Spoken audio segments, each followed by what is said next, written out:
Good afternoon, everyone. Can you hear me? Okay, great.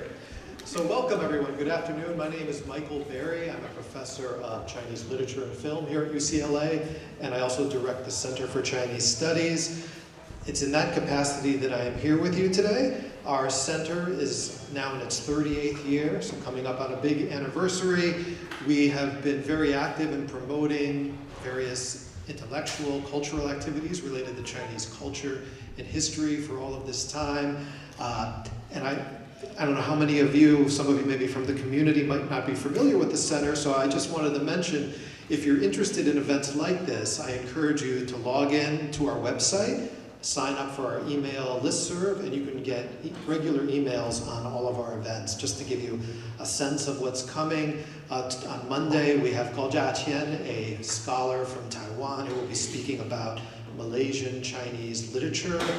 Later in the week, Edward Wong, the New York Times journalist, will be here to talk about his new book. A little later in the month, Peter Hessler, the renowned journalist and author, Pulitzer Prize-winning writer, will be here to talk about his new book. And so it's a very active environment, and we encourage you to be a part of it. Sign up for our mailing list. You can get involved in many ways, and we look forward to seeing you at, hopefully, many of our future events.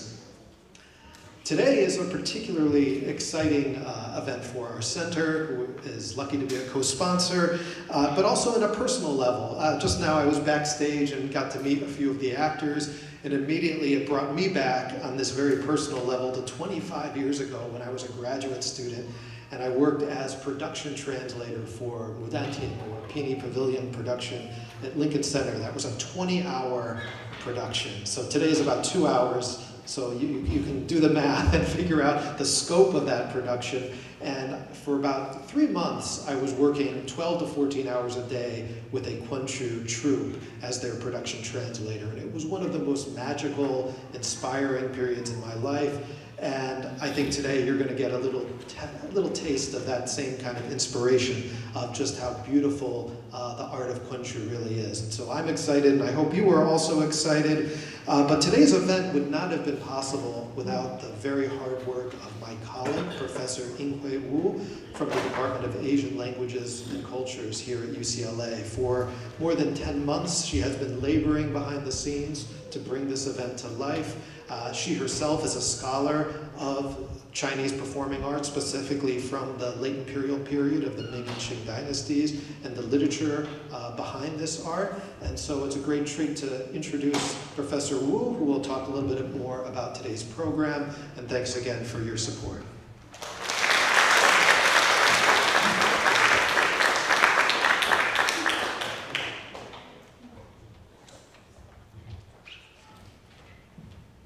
Thank you, everyone. Thank you for coming. My name is Yinghui Wu. It's my great honor to be here and to present this afternoon's performance. First, I would like to say a few words to acknowledge and thank the people who helped make this performance possible. We know that today the opera form that we're going to watch today is called Kunchu opera. It has a history that dates back to the 16th century, and this long tradition would not have survived to the present and continue to flourish without the devotion of vocational actors and non-vocational actors, and also audiences like you. Whether you are coming to watch Kunchu for the first time or you are a seasoned fan of Kunchu, you are all welcome to come. So we are here to celebrate the collaboration between two groups. The performance we are presenting today is a joint endeavor between two renowned performers who will who will play the male lead and the clown figure, and also amateur Kunchu performers who will play the female lead and the supporting roles.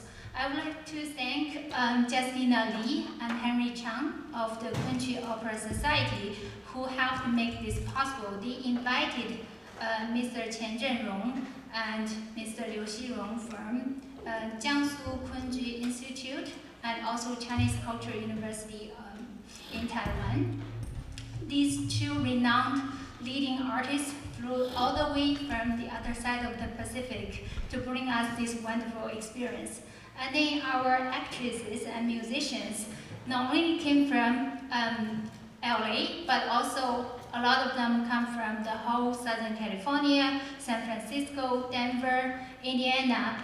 They flew here just for this event. Without their dedication, this wouldn't have been possible. We would like to dedicate this performance to the memories of Miss玉簪记and Miss Huawenyi.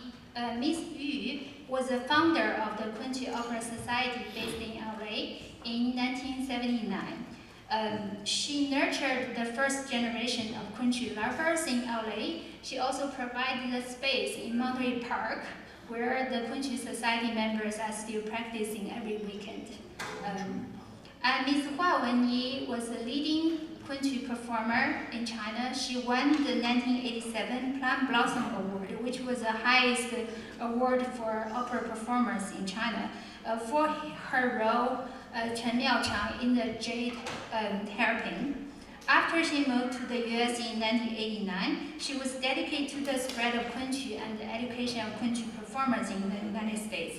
All of our actresses today regarded her as a teacher, and they wanted to pay tribute to her, to Hua Laoshi, who would be very delighted if she is able to see her legacies being passed on and making a big impact on the next generation. So please join me in welcoming our performers. I hope you enjoy the show today.